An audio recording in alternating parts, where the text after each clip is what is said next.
I could have spent this entire shoot on location. We saw so many incredible places.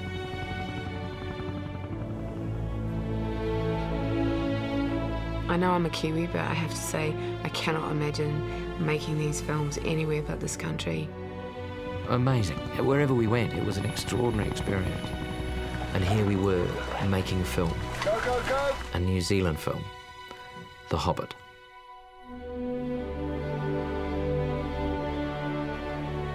It's been thrilling to go back and go up and down both the main islands of New Zealand.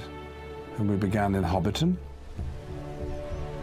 When we first discovered the location, Hobbiton, back in 1998, there were 3 geographical things that made us choose it as Hobbiton. We needed a distinctive tree set in rolling hillside, ideally with a little lake and a hill behind the tree rising up to give us the position of bagging. It looked like Hobbiton. You know, it just looked like a place where people actually lived and people worked. The highlights have definitely been watching Hobbiton from the air, which is something that I don't think was really done on Lord of the Rings. Seeing it like this kind of living model village is just extraordinary. The original Hobbiton set was built out of polystyrene, and even though we had to take it away, which I thought it was a shame, it actually wouldn't have survived. Of course, doing The Hobbit now, it gave us the ability to rebuild Hobbiton out of permanent materials. And it's been made to last out of materials that aren't going to deteriorate, and we can carry on showing people what's involved in making a movie. People who've seen the films can go and relive them by actually knocking on Bilbo's door. Or you can just look and see there's no having to finish the illusion. It's just here.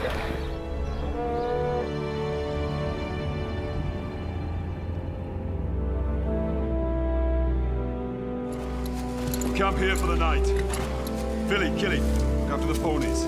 Denise Bluffs is its volcanic activity has brought the rock up out of the ground, and there's these huge shafts of rock.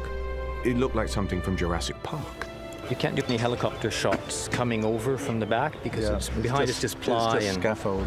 But it'll all come out, I think, in a couple of weeks. And then there's going to be a permanent one put in place for as a tourist attraction. The beautiful rock formations, cliffs, and then down, down, down into the most incredible bush. It seemed ancient. There were lots of moss on all the great rocks. It seemed incredibly old. It's a lot of native bush in that area. It's a stunning location.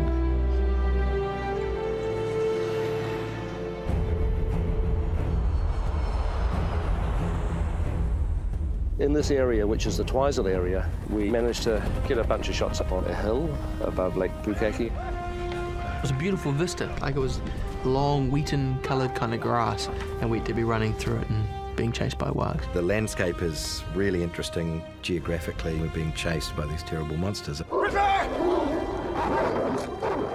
It's just everything you could hope for in an epic adventure. I took a photo that I sent to some friends. Dwarves on vacation. And they refused to believe that this was an actual photograph, that I hadn't photoshopped it. That place doesn't exist. And I was standing it. Here we are at base camp, ready for the big push to Rangi, Mount Cook. Behind us here is Mount Cook, which is New Zealand's highest mountain. It's where Sir Edmund Hillary trained to climb Mount Everest. It's a little less than half the height of Everest, so he basically had to climb Mount Cook twice, and he sort of had practice for Everest, basically. Very, very beautiful, huge open spaces. Lovely wildflowers, I remember go along all the roads, like just all kind of colours. We hit it at this time of year where these incredible variety of shades of purple lupins just, springing up everywhere. Nearly everyone on the crew has said it was like doing a recce for an amazing road trip they're going to do in the future. They always say don't leave home till you've seen the country. Now I've seen the country and I'm pretty blown away by it.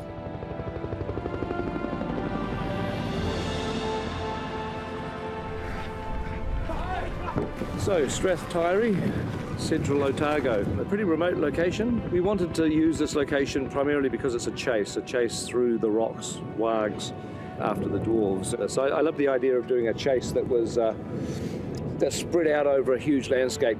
This is glorious about this place, is you can do 360 degrees and there's not a satellite dish in sight.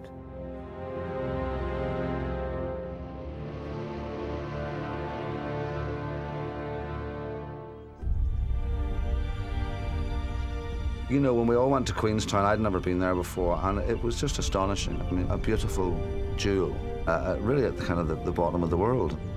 Queenstown, a famous holiday place here, but we escape the crowds and go up the lake and into the mountains, and that's perhaps my favourite spot. Earnshaw Burn was probably one of my favourite locations, a gorgeous alpine sort of valley surrounded by waterfalls. The place was alive with these incredible cascades. We're very lucky to go to some extraordinary locations. A lot of the world's impression of New Zealand is that landscape. You know, the rolling hills and the mountains and the fjords. It's got everything in it. It's real, it's the real countryside. But at first you think, wow, what a good job they made. But it's not, it's the real thing. This is the Middle-earth I would always have pictured. Meanwhile, the backdrop is so beautiful, people will think it's CGI. It looks too perfect. You can use that as an advert for New Zealand if you want. I mean, succinct, snappy, all positive, and cut. Brilliant, trademarked.